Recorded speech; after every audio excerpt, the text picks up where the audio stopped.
அடிப்படையாக அமெரிக்கா மாதிரி நகரத்தில் இன்ஃபீல்ட் ஸ்டேஜில் தியானம் வராது. நல்லா ஞாபகம் வச்சுக்கோங்க. அந்த ஓப்பனிங் தியானம் அமெரிக்காவில் வராது. இந்தியாவில் ஓப்பனிங் தியானம் சாதாரணமாக வரும். இது இடுப்பு நரம்பு விழிக்கிறதில்லை, சாதாரணமாக அங்கே நிகழும்.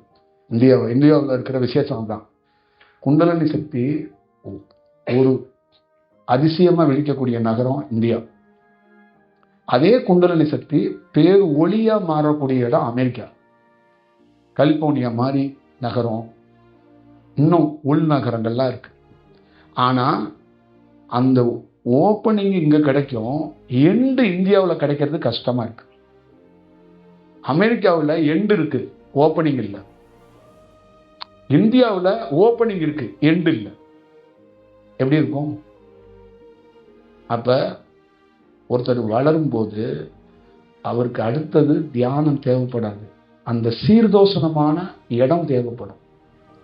இப்போ ஒருத்தருடைய வளர்ச்சி, இப்போ நான் வளர்றேன்னா எனக்கு தியானம்லாம் தேவைப்படாது. ஸ்டில்னஸ் ஆன அந்த சீர்தோஷணமான அந்த பிரபஞ்சத்திலிருந்து வரக்கூடிய அந்த அலைவரிசையை தக்க வச்சுக்கிறதுக்கு, என் உடலை பதப்படுத்துறதுக்கு எனக்கு ஒரு பிரிட்ஜ் வேணும். இந்த இடத்த நம்மளால கண்டுபிடிக்க முடியாது. கண்டுபிடிச்சிட்டா நீ வளர்ந்துட்ட, நீ ஜெயிச்சிட்டேன்னா இதை ஒரு ஞானி கண்டுபிடிக்கிறான். அப்ப அந்த மாதிரி ஒரு சூழல் எங்க இருக்கோ அந்த இடத்துக்கு இயற்கையாகவே அவன் அனுப்பிச்சு வைக்கப்படுகிறான். அப்படி ஒரு சூழலை உருவாக்குறது எவ்வளவு பெரிய கடினம்னு நீங்க பார்த்துக்கணும்.